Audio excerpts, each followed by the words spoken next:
Hi all, and welcome to my new video related to Bitcoin education. In this video, we'll discuss about the time in a decentralized world.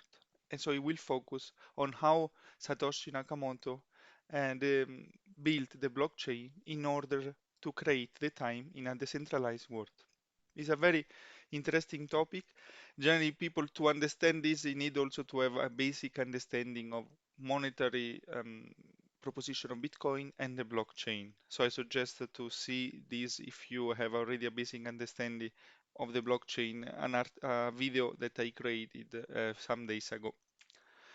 Let's start with the disclaimer. So this presentation is for educational purpose only, and it is not a financial advice. So the reference article is called Bitcoin is Time. The author is Dergigi, and you can see the link. It is one of the best articles that I have ever read. And in the list of books, articles, and videos I recommend people to read or to watch in order to understand Bitcoin, this is one of the top articles. Let's start. Introduction. So about time. We are used to say that time is money and money is time. But the relationship is much more profound. Keeping track of things in the informational realm always implies keeping track of time. Telling the time in our world is as easy as glancing at whatever clock in nearby. And you will be right when it comes to everyday tasks. What time is it? You look for a clock, and the clock is saying the time. But when it comes to synchronizing the state of a global adversarial distributed network, telling the time becomes an almost intractable problem. How do you tell the time if clocks can be trusted? How do you create the concept of a singular time if your system spans the galaxy? How do you measure time in a timeless realm? And what is the time anyway? In the decentralized world, in the world of Bitcoin, telling the time is very, very hard and very tricky. Timekeeping devices have transformed civilization more than once. In fact, as Louis Mumford pointed out in 1934, they said the clock, not the steam engine, is the key machine of the modern industrial age. Today, it is again a timekeeping device that is transforming our civilization. A clock, not computers, is the true key machine of the modern informational age. And this clock is Bitcoin. Let's move on. In fact, there are two ways, in general, there are two ways to keep track of things: physical tokens and ledgers. You can either use the real world artifacts directly, for example, give someone a seal share, a coin, or some other tangible thing, or €10 or $10, or you can replicate the state of the world by writing down what happened on a piece of paper. And money is essentially a tool to keep track of who owns what to whom. This is what money is. Broadly speaking, everything we have used as money up to now falls into these two categories: physical artifacts and informational list. Physical artifacts are the cash that we have, or whatever we have used in the past as money or gold, and informational list is what the bank have. Or also, to use more common parlance, token and ledger. So we use tokens like euro or ledgers like a list. And the first method, a physical token, directly represents the state of things. The first is really the state of things. If you have €10, you have physically €10. The second one, a ledger, indirectly reflects the state of things. Is reflecting what you have, but physically you don't have anything. Tokens are physical and distributed. Ledgers are informational and centralized. Tokens are inherently trustless. Ledgers are not. And this is very important. Tokens are inherently trustless. If you have €10, then no one has to trust. If you have, you have. Everyone will trust that you have because you have it. While ledgers, you need to trust the entity who create the order of transaction, who create how much money everyone has. We are trusting the bank. If I put €100 in the bank, we are trusting that the bank will keep in its ledger that we have €100. In the digital realm, so in our realm in the digital, sorry, in the digital realm, during could be in the blockchain. No matter how intensely marketing gurus try to convince you on the opposite, we can only use ledgers. So in the digital realm, we don't have chance. We only have to can use ledgers, not tokens. It is an informational realm, not a physical one. The ledger-like nature of all digital information is the root cause of the double spend problem. In fact, information never represents the state of the words directly. The movement of information implies copying. Information exists in one place and to move it. If you have to copy it to another place and erase it at its origin, it means that you have to trust someone who is copying information from one place to another and is cancelling. Like if you have 100 euro and the other have 50, you give 20 euro, you trust that the entity is removing 20 euro from the first account and adding 20 euro from the second account. In fact, this problem doesn't exist in the physical realm. In the physical realm, we can actually move from things from A to B. If I have 100 euro, 5 pieces of 20, you have 50, I give you the piece of 20, you get the piece of 20, then automatically I have 80 and you have 70. You don't have to trust anyone because it is clear. The informational realm this doesn't have this property. If you want to move information from list A to list B, you have to copy from A to B, and there is no other way. And the difference in properties shows that there really is no way to hand over information. It is impossible to pass a digital token like you would pass a physical one, since you can never be sure if the original owner destroyed the information in his hand. Digital tokens, like all information, can only be spread like an idea. And there's simply no way to move digital information from A to B. In fact, information is always copied from A to B, and if the recopying process was successful, the original copy of A is deleted. This is why the double spending problem is so tricky. Till Bitcoin, there was always the double spending problem. You will never, there was no chance to send a value digitally without trusting a central authority that was removing the 20 euro you were sending from the original list. And absent of a central authority, there is no way to move anything from A to B in a trustless manner till Bitcoin. You always have to trust that the original will be deleted. A natural side effect is that when it comes to digital information, it is impossible to tell how many copies are in the existence and where these copies may be. So making a short resume is very tricky in the digital world to avoid the double spending problem, and you need to trust someone, at least till Bitcoin. When it comes to physical tokens, the time of a transaction doesn't matter. You either have the coin or your pocket, or you don't. You can either spend them or you can't. The simple act of possession is the only prerequisite for spending. The laws of nature take care of the rest. In that sense, physical tokens are trustless and timeless, as I was saying before. When it comes to ledgers, physical possessions falls to the wayside. Whoever is in control of the ledger needs to make sure that things are in order. What is otherwise given by physical laws, namely that you can spend money that you don't have and you can spend money that you have already spent previously, has to be enforced by man-made rules. It is these rules that govern the orderly operation and maintenance of our ledgers, not the physical laws. So in the physical realm, you have the physical laws that avoid you need to trust someone. In the digital realm, you don't have these physical laws and you need to trust someone. Without an absolute sense of time, there is no way to have a defined order of transaction. And without a defined order of transaction, the rules of a ledger cannot be followed. The first thing you need to have in order to trust to trust someone, or that there is a ledger and can be trusted, is that you need to have an order of transactions. But if there is no time, you cannot have an order of transaction. So you need to build this time in a decentralized world. In fact, how else without time, how else can you make sure how much money you actually have? How else can you make sure that things are in order without a bank or the PayPal controlling and making things in order? The common way to solve the double spending problem, so as I said, the problem of making sure that a digital transfer only happens once, is to have a central list of transactions normally. Also from the Medici they had since 100 years ago. Once you have a central list of transactions, you have a single ledger that can act as a sole source of truth. Solving the double spending problem is as easy as going through the list and making sure that everything adds up correctly. This is how PayPal, Venmo, Alipay, and all the banks of this world, including central banks, solve the double spending problem via central authority. Satoshi, and he was a genius, managed to build a system that makes rule-breaking copies completely and utterly useless. The Bitcoin network performs an intricate dance to decide which copy are useful and which aren't.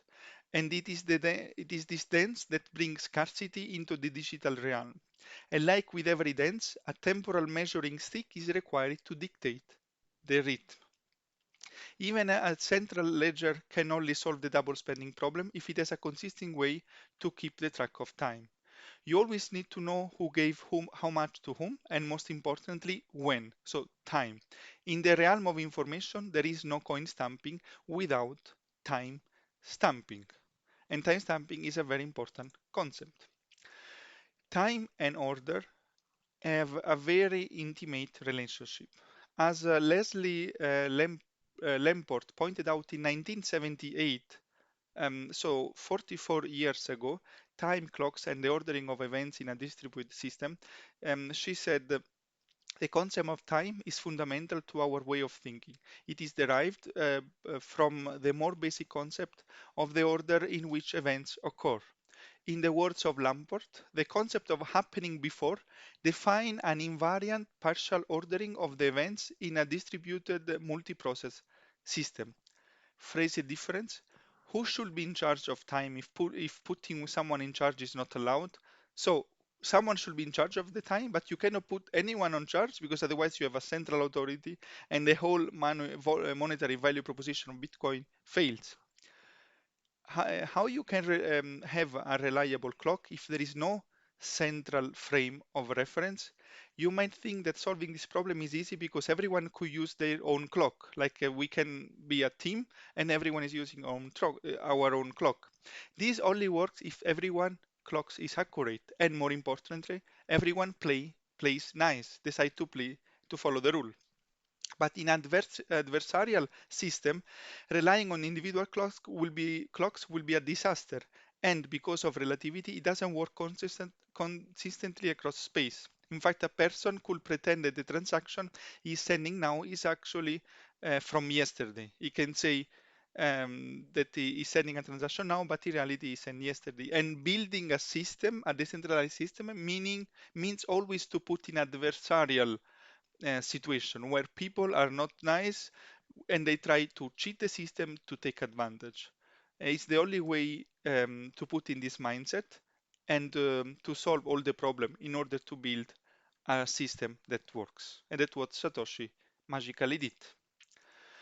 In fact, the fact that Bitcoin is a clock is hiding in the plain sight. In fact, Satoshi pointed out that the Bitcoin network as a whole acts as a clock. In his words, a distributed timestamp server. He wrote, in fact, in 2019. In this paper, we propose a solution to the double spending problem using a peer-to-peer distributed timestamping server to generate computational proof of the chronological order of transaction. And this is a great invention. The malleable nature of information make timestamping digital documents an elaborate and sophisticated process. The timestamping is an elaborate and sophisticated process. Naive solutions do not work. Take a text document, for example. You can simply add the date at the end of the document since everyone, including yourself, could simply change the date in the future. So you cannot just take a text document and writing the date because I could write the date of yesterday, I could write the time from 2 days ago, and everyone could do this. You could also make up any date in the first place. So using a text document, it doesn't work. So which was the idea of Satoshi? Let's move to the one example is authentication by newspaper. In fact, making up dates is a general problem, even in the non-digital realm. In fact, what is known in the kidnapping world as authentication by newspaper is a general solution to the problem of arbitrary timestamps. It is harder to fake because today's front page refers to yesterday events, events that could not have been predicted by the kidnapper if the picture wouldn't be weeks old. By proxy of these events, the picture is the proof that the hostage was still alive on the day of the newspaper come out. So kidnappers, they took a newspaper of today and they make a picture of the hostage with the newspaper of today. It's very hard to fake, and is a proof that an event happened after the other event, so that the kidnapper, the hostage, was alive after the newspaper came out. This method, in fact, highlights one of the key concepts when it comes to time, causality. In the decentralized world, causality is very important. The arrow to time describes the causal relationship of events. No causality, no time. Causality is also the reason why cryptographic hash functions are so crucial when it comes to timestamping documents in the cyberspace. They introduce a causal relationship. Since it is practically impossible to create a valid cryptographic hash without having the document in the first place, a causal relationship between the document and the hash is introduced. The data in question existed first, and the hash was generated later. This is related to the fact that a person should know the blockchain. To create a block, you need to hash the information on the previous block. So you cannot create the following block if the previous block was not created, so you cannot fake. In other words, without the computational irreversibility of one-way function, there will be no causality in cyberspace. What Satoshi did is replicate this causality of blocks. In the kidnapping world will be newspaper hostage alive. In the blockchain world, on Bitcoin world, will be block after block. With these causal building blocks in place, one come out with schemes that create a chain of events, causally linking A to B to C and so on. In that sense, secure digital timestamping move us from a timeless place in the ether into the realm of digital history. So I really like this sentence. Moves us with thanks to this timestamping, digital timestamping, we move from a timeless place in the ether into the realm of digital history. It is fascinating that all the puzzle pieces that make Bitcoin work did already exist. This I already said in several other videos. As early as 1991, Haber and Sornetta introduced two schemes that make it difficult to impossible to produce false timestamps. 1 year later, Bayer, Haber, and Sornetten built upon a previous work and proposed to use trees instead of simple linked lists to tie events together. The lists that are famous as Merkle trees used in the Bitcoin blockchain. Now, we'll take a few seconds for a break.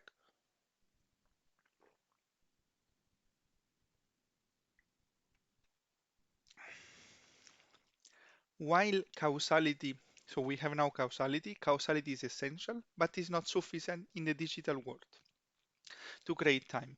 We also need unpredictability for time to flow. In the physical realm, we observe natural processes to describe the flow of time. We observe a general increase in entropy and call that the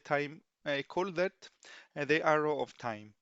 Even though the laws of nature seems to be oblivious in regards to the direction of this arrow in most cases, certain things can be undone. Practically speaking, you can't unscramble an egg once you already scramble, as they say. Similarly, entropy increasing functions are required to establish an arrow of time in the digital realm. Just like it's practically impossible to unscramble an egg, it is practically impossible to unscramble an SHA-256 hash or cryptographic signature.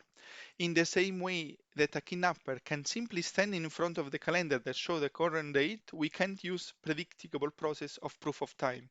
We always have to rely on something that can be predicted in advance, like the front of page of today's newspaper. If the kidnappers were using something that they would predict that happening the next day, then they could also fake the time. But they need to. No one knows, apart of the people who write the newspaper, which will be the title of the newspaper of the next day. So they need to use something that is also unpredictable. In fact, Bitcoin relies upon two sources of unpredictability, transactions and proof of work. Just like nobody can predict what tomorrow's of newspaper will look like, nobody can predict what the next Bitcoin block will look like. You can predict what transactions are going to be included because you can predict what transactions are going to be broadcast in the future. And more importantly, you cannot predict who will find the solution to the current proof of work puzzle and what this solution will be.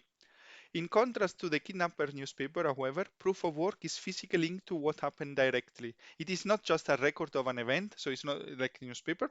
It is the event itself. It is the probabilistic directness of proof of work that removes trust from the equation. The only way to find a valid proof of work is by making a lot of guesses, and making a single guess take a little bit of time. The probabilistic sum of these guesses is what builds up the time chain that is Bitcoin. In fact, by utilizing the causality of hash chains and the unpredictability of proof of work, Bitcoin network provides a mechanism for establishing an indisputable history of events witnessed. Without causality, what came before and what came after is impossible to tease apart. Without unpredictability, causality is meaningless. All the puzzle pieces were already there. What Satoshi managed to do is to put them together in a way that removes the time-stamping company from the equation. So they were all the pieces. He managed to mix all together, and now he remove the time-stamping company, meaning a bank or PayPal, from the equation. To recapitulate till now, to use money in the digital realm, we have to rely on ledgers. We cannot use tokens. To make ledgers reliable, unambiguous order is required. To establish the order, timestamps um, are necessary. Thus, if we want to have a trustless money in the digital realm, we must remove any entity that creates and manages timestamps and any single entity that is in charge of time itself. It took a genius like Satoshi Nakamoto to realize the solution. In fact, to implement a distributed timestamp server on a peer-to-peer basis, we will need to use a proof-of-work system similar to Adam Beck's Hashcash. That was Hashcash was from 1998 and was created by Adam Beck. We need to use a proof of work system because we need something that is native to the digital realm. Once you understand that the digital realm is informational in nature, the obvious conclusion is that computation is all we have. If your world is made of data, manipulation of data is all there is. And proof of work works in a peer-to-peer setting because it's trustless, and it is trustless because it is disconnected from all external inputs, such as the reading of clocks or newspaper for that matter. It relies on one thing and one thing only. Requires computation requires work, and in our universe, works require energy and time. This is very important because it links computation with work, and work is linked with energy and time. The brilliant thing about Bitcoin difficulty adjusted proof of work is that it creates its own reality, along with its own time, space, and time.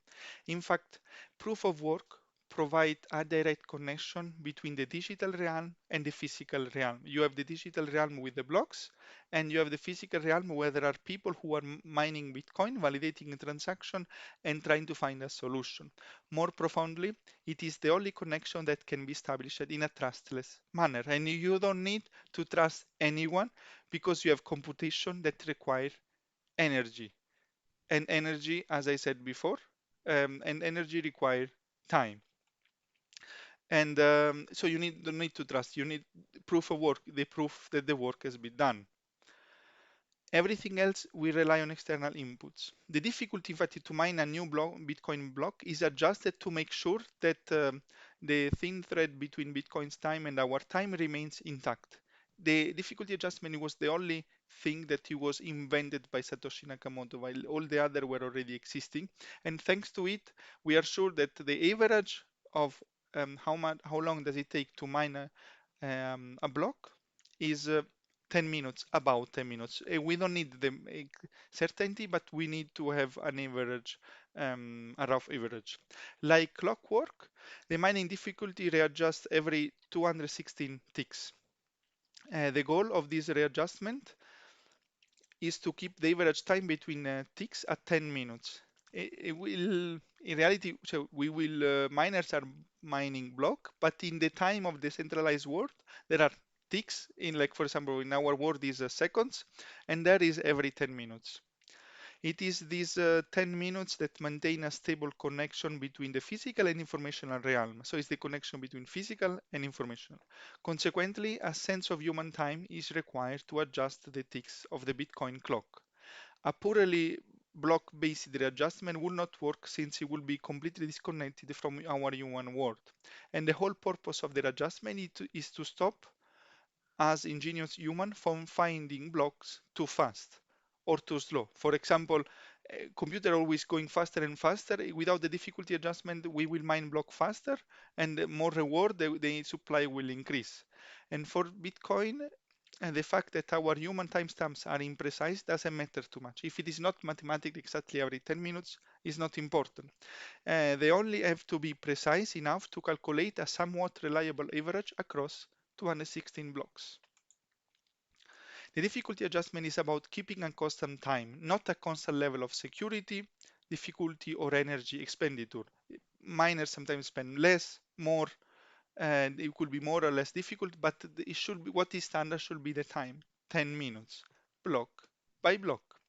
And this is ingenious because good money has to be costly in time, not energy. Linking money to energy alone is not sufficient to produce absolute scarcity, since every improvement in energy generation would allow us to create more money. If computer in 10 years will be much more faster, they will create money 10 times faster, so the supply would increase and the supply of money will not be scarce. Time is the only thing that we will never be able to make more of it. More. It is the ultimate resource, as Julian Simon points out. This makes Bitcoins the ultimate form of money because its issuance is directly linked to the ultimate resource of our universe, time. So linking only to energy, as other tentatives in the past tried, they failed because then the computer become faster, or they could also become slower if there is a crisis. So if the money supply of money is not the same, it could increase or decrease, then money is not a good form of money because if the supply increases 20 or 30% in 1 year, then the value is devaluated. It is hard to overstate how elegant a solution this is. Once you are able to create your own definition of time, deciphering what came before and what came after is trivial. In turn, I agree on what happened, in what order, and consequently, who owns what to whom becomes trivial as well. The difficulty adjustment makes sure that the ticks of Bitcoin's internal metronome are somewhat constant. It is the conductor of the Bitcoin orchestra. It is what keeps the music alive. But why can we rely on work in the first place? The answer is threefold. We can rely on it because computation requires work, and work requires time, and the working question, guessing random numbers, cannot be done efficiently. So you cannot cheat physics or nature. You have to guess many times. So in order to find the solution. So that is why proof of work is trustless. You don't need to trust anyone, because if they find the solution, it means they put a lot of work. Work require energy, and energy also require time. Keeping track of things in informational realms implying keeping track of a sequence of events, which in turn requires keeping track of time. And keeping a track of time requires agreeing on a now, a moment in time that eternally links the settled past with uncertain future. In Bitcoin, this now is the tip of the heaviest proof of work chain. This is the rule of the heaviest proof of work. Two building blocks are essential for for the structure of time, causal links and unpredictable events. As I said, causality and predictability. Causal links are required to define a past, and unpredictable events are required to build a future. If the sequence of events will be predictable, it will be possible to skip ahead. You could already create a block in 2 days saying that it is the one in 2 days why you create today, or it was 2 days before, because you already know what happened. If the individual steps of the sequence aren't linked, it will be trivial to change the past. Because of its internal sense of time, it is insanely difficult to cheat Bitcoin. One would have to rewrite the past or predict the future. Bitcoin time chains prevents both. In fact, viewing Bitcoin through the lens of time should make clear that the blockchain, the data structure that casually links multiple events together, is not the main innovation. It's not even a new idea, as is evident by studying the timestamp literature in the past. What is the new idea? What Satoshi figured it out is how to independently agree upon a history of events without central coordination. This is the new thing. Timestamping was already existing, but how to independently agree upon a history of events without central coordination, that's the magic idea. And here we are going to the conclusion. What is the new idea? What Satoshi figured it out is how to independently agree upon a history of events without central coordination. As said, he found a way to implement a decentralized timestamping scheme that first doesn't require a timestamping company of servers, and doesn't require a newspaper or any other physical medium as proof. And third, can keep the ticks more or less constant, even when operating an environment or even faster CPU clocks times. Timekeeping requires causality, unpredictability, and coordination. In Bitcoin, causality is provided by one-way functions. The cryptographic hash function and digital signature that are the core of the protocol. Unpredictability is provided by both the proof of work puzzle as well as the interaction with other peers. You can know in advance the others are doing, and you can know in advance what the solution of the proof of work puzzle will be. A coordination is made possible by the difficulty adjustment, the magic sauce that links Bitcoin time to hours. Without the bridge between the physical and informational realm, it would be impossible to agree on a time by relying on nothing but data. And we are going now to the last page.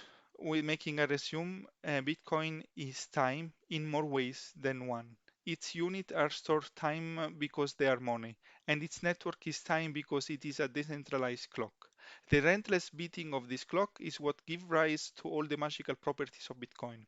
Without it, Bitcoin intricate dance will fall apart, but with it, everyone on Earth has access to something truly marvelous: magic, internet, money. This is the end of the article. For me, it's a great article. It's easier to understand when you have a good knowledge of blockchain, but it really expresses how great was the invention of Satoshi. And in other readings, I would say it is impressive how many things Satoshi got right in the first shot with the first try. Many thanks for this. Many thanks if you watch the whole video, and see you in one of the next videos. Bye.